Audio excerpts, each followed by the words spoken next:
Freedom Radio Hour. Live on Capital Radio 91.6 FM. All right, everybody. Welcome to another edition of the Freedom Radio Hour. I'm your host, DJ Adam Cruz, and I have my fantastic co-host. What up, here. beautiful people? This is Eddie Nicholas joining you on 91.6 FM. We are so glad that you decided to come and join us today. What's up, Mr. Cruz? What is going on in the world of music, news, and entertainment? Exactly. Well, first, I want to let our viewers and our listeners know that the Freedom Radio Hour is here live on Capital Radio. To not only giving you fantastic music, but we want to give you that music business news and trends from around the globe. So this time around, we're breaking it all the way down. First, we got to go back, way back into time. I want to talk about when we first started to trade goods and services. When you and I, if we go way, way back, how you and I would exchange and do business. So if you were a person that made shoes, for example, and you would sell me the product, how would I pay you? Back in the day, we used to mess with gold and silver. And then over the years, we switched over to coin and paper. And then after that, we switched out to... We employed, credit cards, debit cards, and then wire transfers came in. And then nowadays we have PayPal, right? Well, going further than that, it's just a natural evolution of things that we're getting into what's called digital currency.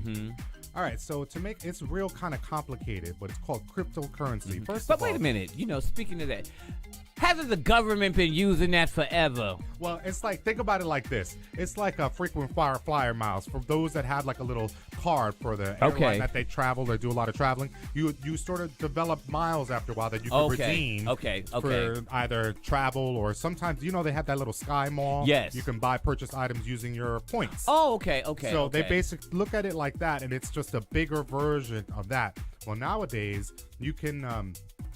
use digital currency to buy things like Subway. You can buy like a little sandwich at the Subway shop, and they'll accept digital currency. And what it's called, the entire thing is called blockchain technology. And the reason why we're talking about this is that the music business has become very, very interested to find out how they can incorporate digital currency with the current landscape. And I'll explain a little bit. I think it's time for a quick little break. When we come back, we're going to break down what digital currency is. Why I want to know, I wonder what you thought of. They're calling it cryptocurrency.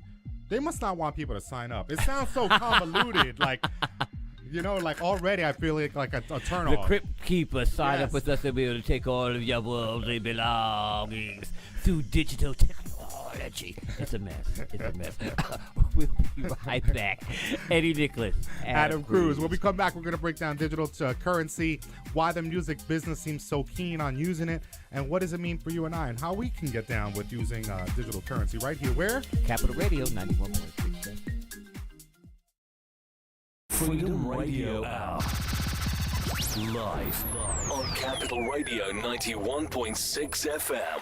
What up, beautiful people, and welcome back to Capital Radio 91.6 FM. I'm one of the hosts for this Heartbeat of Sudan. My name is Eddie Nicholas, and I'm sitting here with my fantastic co-host, Mr. Adam Cruz. We're live and direct on the Freedom Radio Hour. We're your number one source for music, business, news, and trends from around the globe.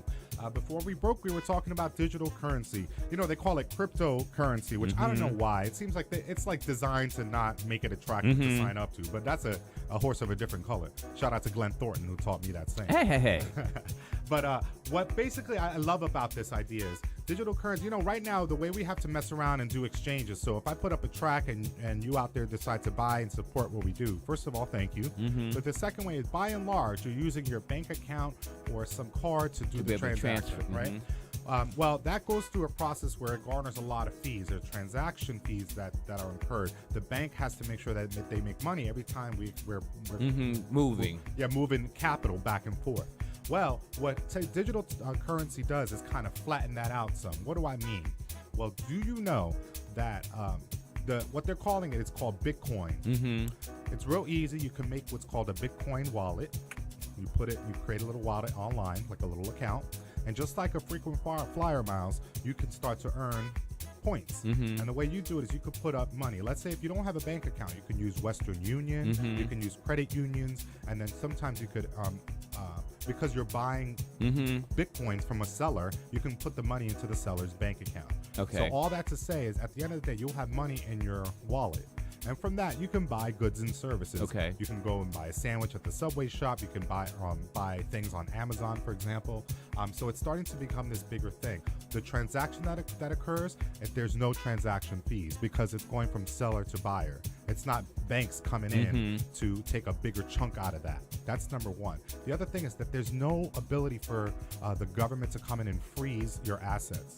So if you have money sitting in a wallet, the way it is now is that the government can't go in to take it or freeze it in any way.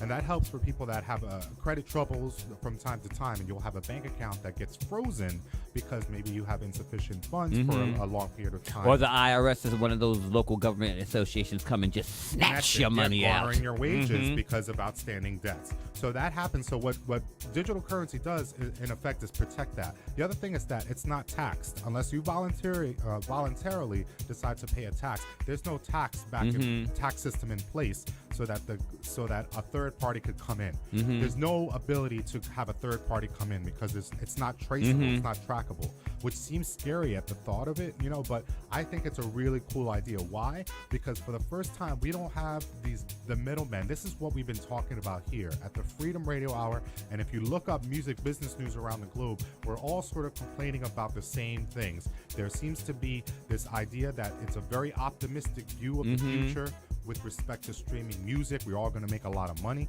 but it never comes to our pocket. And we're wondering why, where is the money going before it comes to us? So we understood that it goes to these middlemen who make the deals, the aggregators and the label owners. But then beyond that, there are those that seem to get their hands into the money before it hits us. And who are those people? Those that deal within the transactions. There are costs incurred and everybody takes a bit. And before it even gets to you, you're like, wait, I didn't make anything. How did this come to be that I didn't make any money? But it says that I had a certain number of, say, downloads or streams or what have you. So this digital currency system now, they're saying, really kind of changes the game because you no longer need a sort of bank outfit or a big institution to help you. Now, people are already criticizing them because they feel like this. With money in the bank, you're protected by the federal government's insurance, FDIC here in the States. And they're saying that with Bitcoin, there's not such an insurer in place. But what Bitcoin and what blockchain technology is saying is that it's not needed. It removes the need for that because it's going one place to another. It's like a wire transfer. So basically, it sounds like it's instead of really money, you're earning points. Yes, but it has value. But the points have a dollar value to them. So you could really make money. So I'm going to break down even further some of the other benefits. It's time for another break. But with blockchain technology, now what music industry folks are considering is how to incorporate that with royalty administration. I'll explain what that means. We'll take a break. Where? Welcome back to Capital Radio 91.6 FM. We'll see you soon. I think boom, boom, boom, boom. Yeah, see you back. We see you back. Well, welcome. Well, you're here. Welcome Capital to the Radio show, and come back. 91.6 FM. Now you gotta keep that. Freedom Radio Hour. And we're back live on Capital Radio 91.6 FM, the Heartbeat of Sudan. You're deep in the zone right here at the Freedom Radio Hour. We're your number one source for music business news and trends from around the globe. Before we broke, we were breaking down some of this digital currency. What do you think so far of this idea that you no longer need a big bank to conduct transactions between you and, say, even a fan? Because if you have a new track out, you could offer it in this way and have people pay you using their Bitcoin wallet. We're talking about blockchain technology and the power that it has with artists. If you had the ability, without needing a bank account, to conduct business, to receive monies, to pay monies, and to also split royalties between you and a co-writer, would you think that would be advantageous? Or do you think we should think about incorporating more of the bank processes that we have now? Well, again, the critics with the red flags, because again, you're talking about currency. Right. And there has to be some type of safeguards because there is always going to be somebody trying to mess with the system. And even though you say it's for one thing, people are very skillful in what they do. So yes, the safeguards need to be in place, something like the bank. I love the idea where it's protected. That I do love, but at the same token, anything that is protected can be violated and broken Right. into. I feel like that in some way too, but I feel like the way this happens is more like a wire transfer. Like you can't really revert that. You can dispute and deal with it, but you can't really revert it. And that's what it's not traceable either. I think that helps. I think nobody can see how much. But that's the problem. No, and but that's, but that's like, in other words, I'm saying this kind of incorrectly, but it's another way of thinking. Like, what's in your wallet is not publicly known to the world unless you publicize. Unless you That's what I publicize mean. it. Nobody can come in and see what's in your Bitcoin wallet, for example. Now, in the music game, they're not calling it Bitcoin; they're calling it BitTunes. Okay. This idea that you can purchase music.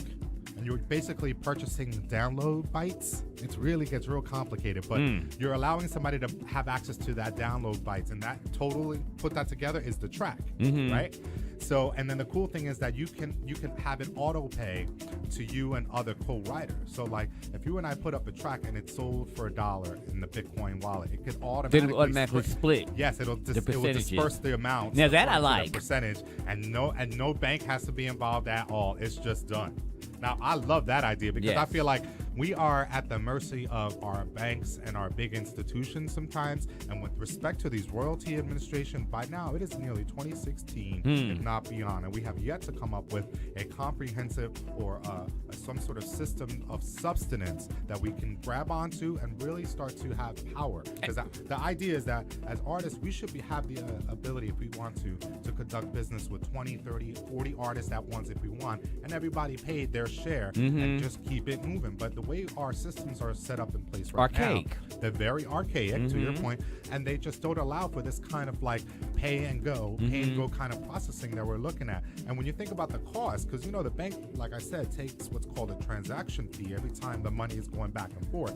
The way Bitcoin and blockchain technology works, evidently, is that it takes a much less amount because there's no overhead. There's not banks now. It's not buildings you have to fund and people's salaries you have to pay. This is just from a buyer to a seller, done. But I do feel like you're right. We have to watch out because this leaves us a little vulnerable. And anytime you're thinking about digital transferring and it's not real money, it's like these things out there in the universe. Now, wait, I'm missing something. Sure. Is there an initial investment of cash? No, what it is yes, you could do that. Like, for example, if somebody pays, it's just like putting money in an account. Like, you ever had like a prepaid card? Think about it. You put money in the prepaid account. Okay. If you don't have a bank account, you go to a Western Union. You can put it in that way, or you could do it another way. And what you do is you put money into a card that you could use to pay for things. That's all this is, but it's in a virtual space. So you can order a phone on Amazon and ship it and use a Bitcoin to pay for it from your wallet. That's all it is. It's like PayPal today. And PayPal, when you have an account and somebody buys the tracks, right? They keep putting that money in your account, your PayPal account, and then you could decide whether you're going to pay using PayPal for other things or you're going to put it into your bank account, and then it will transfer it over if you choose for a fee. Now, all this does is it removes all those fees because you don't need that anymore. It goes from one hand to the next. Okay. It's going right to the person. They don't know how much you have, and you don't know how much they have. You can't mess with each other's accounts because you don't even know what account all it does is just receives whatever the person pays and whatever you purchase. That's it. That's it. And neither the two shall talk, meaning that I don't see you, you don't see me in terms of the fiscal, the dollars, what's in the wallet, So we're going to break this down a little further. That's the end of our episode for this time. But next time, we're going to break down more. Because I'm perplexed. He's going to have to really break this down for me. Yeah, I'm going to talk about it further because I do feel like there are others out there that are kind of scratching their head like, how do I make money? How do I really pay for things? So we're going to break it down further. But here at the Freedom Radio Hour, if you're a music producer, a songwriter, an artist, just even a music enthusiast, this is the show for you because we try to break it down as simply as we can. Some of this is real technical, but I think it's real important to understand some of the basic things. And this could help us in the game because finally in music, we won't be forced to deal with processes that are archaic and that don't benefit us. And removing those extra dollars, it'll save us. So we'll see. We'll see. Once again, thank you. Capital Radio. The Heartbeat of Sudan. Was I going in and out somewhere? Yeah, you were. Let's try that again. Visit EddieNicholas.com, thefreedomradiohour.com, and DJAdamCruz.com. We're live and direct at Capital Radio 91.6 FM. The Heartbeat of Sudan.